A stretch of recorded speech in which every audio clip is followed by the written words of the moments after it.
मैं हूं नवीद सत्ती और बात करेंगे। आप देख रहे हैं हमारा डिजिटल प्लेटफॉर्म। आप नवीद सत्ती के नाम से आप यूट्यूब, टिकटॉक और फेसबुक और ये तमाम प्लेटफॉर्म्स को सब्सक्राइब कर सकते हैं, फॉलो कर सकते हैं और लेटेस्ट अपडेट ताकि आपको मिलती रहे इलेक्शन के हवाले से।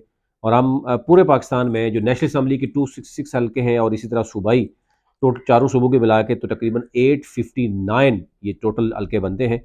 इन तमाम तरह की रिपोर्ट्स इंशाल्लाह आपसे शेयर करते रहेंगे। आज हम बात करेंगे जनाब भावलपुर। ये एक तारीखी शहर है और वहाँ पर जो बरादरियाँ हैं उनकी सियासत, फिर बावलपुर से गवर्नर का जो इस वक्त मौजूद है मुस्लिम लीग नून के गवर्नर, उनका तलक भी है। फिर उसके बाद तारक बशीर चीमा पिछले दिनों बहुत ज़्यादा फेमस भी हुए, पीटीआई के वोट से लेके वो आए थे, उसके बाद वो चले गए थे। नून लीग के साथ बड़ी गमसान की लड़ाई चल रही है। तरीके लब्बैक का भी वोट बैंक वहाँ पर मौजूद है, पीपल्स पार्टी भी मौजूद है, आज़ाद भी कुछ पर तोल रहे हैं। तो यूँ यानी बहुत इस वक्त जो बावलपुर है वो भी तलब जो है वो इस वक्त चाहता है वो नून लीग से या पीटीआई से या सारे सबकी नज़रें भी उसके ऊपर है। नेशनल असम्बली की 5 सीटें हैं बावलपुर की और सूबाई असम्बली की 10 सीटें हैं। तो इससे आप अंदाज़ा कर सकते हैं कि बावलपुर एक 15 सीटों के साथ जो है वो नुमायाँ हैसियत रखता है। मुस्लिम लीग नून ने किन किन को टिकट देने का फैसला किया, ये भी आपके सामने रखते हैं। तहरीक इंसाफ के वो लोग जो पहले जिनके पास टिकट मौजूद है और वो रूपोश हैं, पीटीआई ने भी ये फैसला किया है कि जो लोग अभी तक पार्टी के साथ इंटैक्ट हैं, बेशक वो गायब हैं, उन्हीं को टिकट दिया जाएगा। हाँ, जो पार्टी छोड़ के जा चुके हैं किसी और पार्टी में, इवन ये भी फैसला किया जा रहा है पीटीआई की तरफ से कि जो लोग जिनको तशद्दुद का निशाना बनाया गया, उठाया गया, लेकिन उनको मजबूर किया गया, लेकिन उन्होंने पार्टी छोड़ दी, सियासत छोड़ दी, लेकिन किसी और पार्टी में नहीं गए, उनके बारे में जो है वो डिसीजन रिवाइज हो सकता है। अब उसमें जैसे मैंने बताया कि उस्मान डार हैं सियालकोट में, सदाकत अली अब्बासी हैं, इसी तरह और भी वर्कर्स थे। यानी अगर फैसलाबाद की बात करें और इस्लामाबाद की बात करें तो फ़र्क हबीब के ऊपर या अली अमान के ऊपर बात ये ज़रूर हो रही है कि वो बेशक पीटीआई के चेहरा थे, लेकिन उन्होंने आईपीपी क्यों ज्वाइन की। तो बाकी लोगों की एग्जांपल दी जाती है कि उन्होंने सियासत छोड़ दी लेकिन किसी और पार्टी में नहीं गए। तो इस तरीके से जो लोग सियासत भी छोड़ गए हैं और जो लोग बैठे हुए हैं या वो लोग जो गायब हैं लेकिन पार्टी के साथ इंटैक्ट हैं, किसी और पार्टी को ज्वाइन नहीं किया, टिकट अगर उनको पहले मिला तो उन्हीं का टिकट है।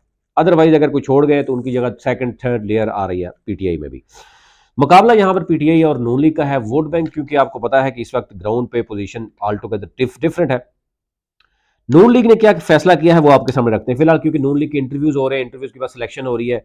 उसी से अंदाजा हो जाता है एक हल्के में जब एक ही शख्स आ रहा है टिकट के लिए मैनेज करके, कोई अप्लाई नहीं कर रहा, तो डेफिनेटली वहां पर मुस्लिम लीग नून को अब इसमें दो तरह की राय हो रही है। एक बात ये हो रही है कि मुस्लिम लीग नून जो गढ़ समझा जाता है पंजाब का, वहां पर टिकट ही एक बंदा लेने आ रहा है। तो एक तो यह है कि जनाब उस पर बहुत ज्यादा इतमाद है। दूसरी बात यह है कि इसका मतलब है कि और टिकट होल्डर है ही नहीं वहां पे उस हल्के में। दो तरह की राय इसमें जा रही है। अच्छा, नहीं हो, मैं बात कर लेता हूँ जनाब नेशनल असम्बली की पहले 5 हल्कों की। उसमें सबसे पहले पहले जो था ये NA 170 से 174 2018 में नई हल्का बंदियां, क्योंकि आज के बाद एक थोड़ी बहुत मजीद चेंजिंग भी आ रही है, लेकिन हल्के चेंज नहीं हो गए, क्योंकि नाम जो है वही रहेंगे। इस वक्त जो है वो NA शुरू हो रहा है 164 से लेकर 168 तक। ठीक है, पहले था 70 से लेकर 74 तक।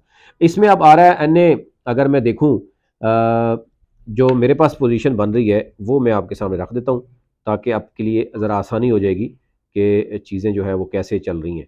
बावलपुर की जनाब मेरे पास आ रहा है NA 164। बावलपुर में मियाँ रियाज हुसैन पीरजादा साहब हैं NA 64 से। वन एंड ओनली एक ही टिकट अप्लाई हुआ है नून लीग का। अब यहाँ पर क्या वाकई टिकट यानी दो राय, दो चीजें हैं ना, या तो कोई उम्मीदवार ही नहीं है इस लेवल का कि वो आ जाए, या वाकई टिकट लेने के लिए कोई नहीं। तो ये इस तरह की बातें हो रही है। लेकिन कहा जा रहा है कि मियाँ रियाज हुसैन पीरज़ादा बहुत तगड़े हैं, बड़े पुराने हैं, ठीक है, और बार बार इलेक्शन लड़ते रहे हैं, तो इसलिए टिकट ऑलमोस्ट इन्हीं का है, कंफर्म इनके समझे। NA 65 में बड़ी घमसान की लड़ाई हो सकती है। तारक बशीर चीमा पहले यहाँ से जीते थे 106 के 1,06,000 वोट लिया था इन्होंने। पीटीआई के का वोट बैंक भी इनके पास था। और चौधरी सऊद मुजीद जो है वो 1,02,000 वोट लेकर यहाँ पर दूसरे नंबर पर रहे। और अब अगर चीमा को मुस्लिम लीग नून, क्योंकि ज़ाहिर समझिए ये कहा जा रहा है कि मुस्लिम लीग नून के साथ वो डील करके आए थे। उन्होंने मुस्लिम लीग नून को पीटीआई के उस वक्त इमरान खान के साथ बाकायदा ज़ाती तौर पर पंगा लिया।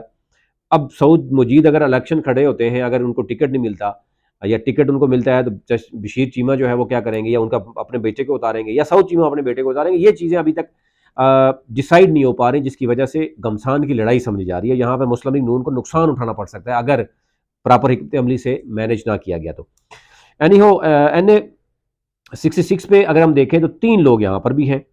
NA 66 में जनाब आरिफ अजीज़ शेख साहब हैं, उसके बाद मलिक खालिद महमूद बाबर वारान हैं, और इसी तरह 166 में जनाब मखदूम सैयद समीउल हसन गिलानी साहब हैं।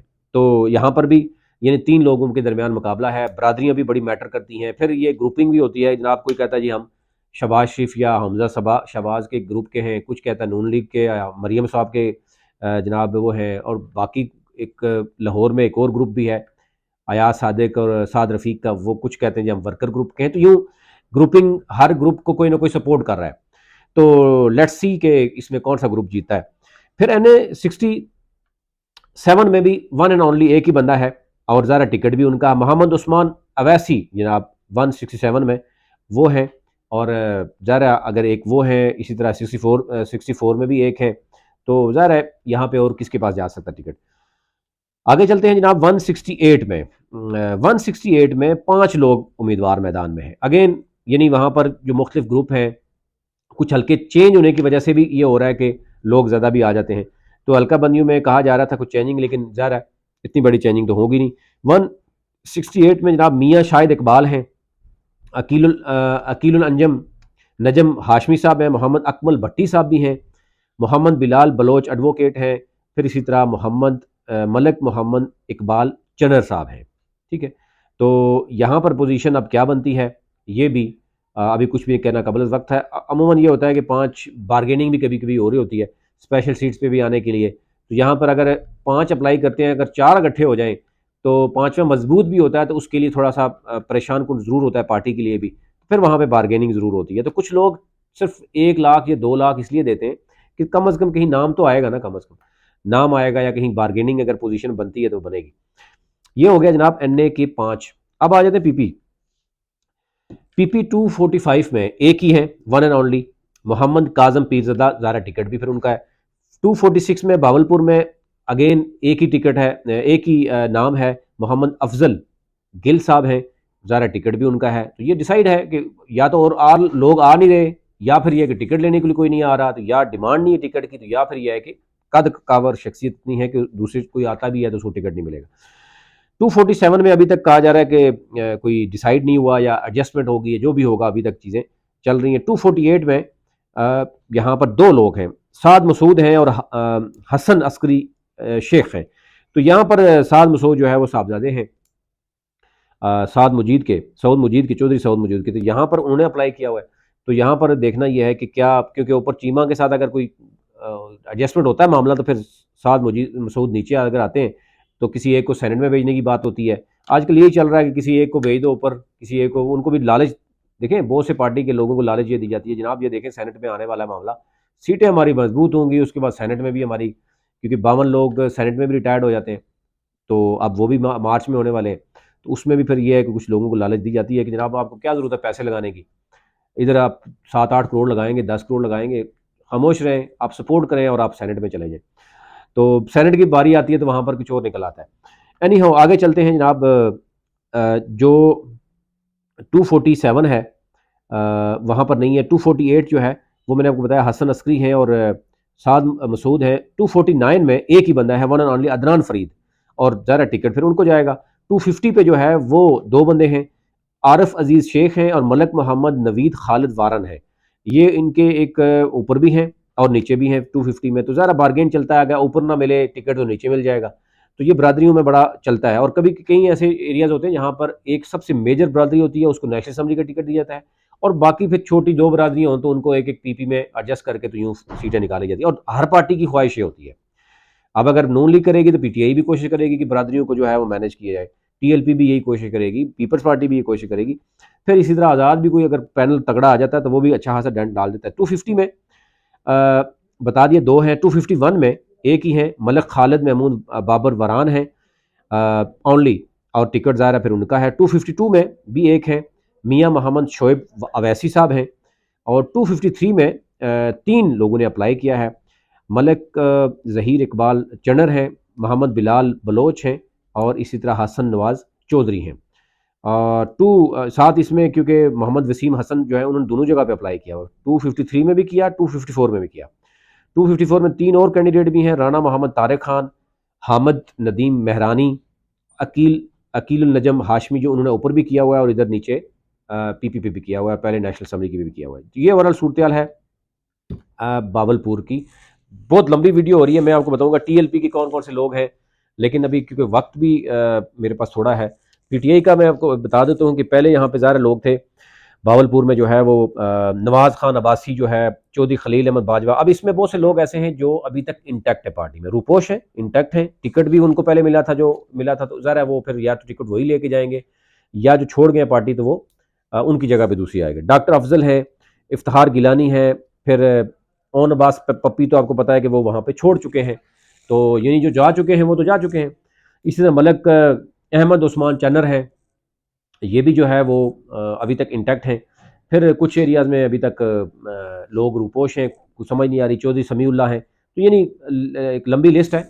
इसी तरह टीएलपी की भी है, पीपल्स पार्टी की भी है। लेकिन मैं अगली वीडियो में आपको मज़ीद इसमें बताऊंगा कि क्या पोजीशन है, बरादरियों की क्या पोजीशन है, फिर ये बड़े जो यानी जो चीमा है, तारक चीमा, उनका फ्यूचर क्या नज़र आ रहा है यहाँ पर, मुस्लिम लीग नून यहाँ पर क्या सोच रही है, ये ओवरऑल बताएंगे। चैनल को ज़रूर सब्सक्राइब कीजिए ताकि हर आने वाली वीडियो अब तक पहुँच सके।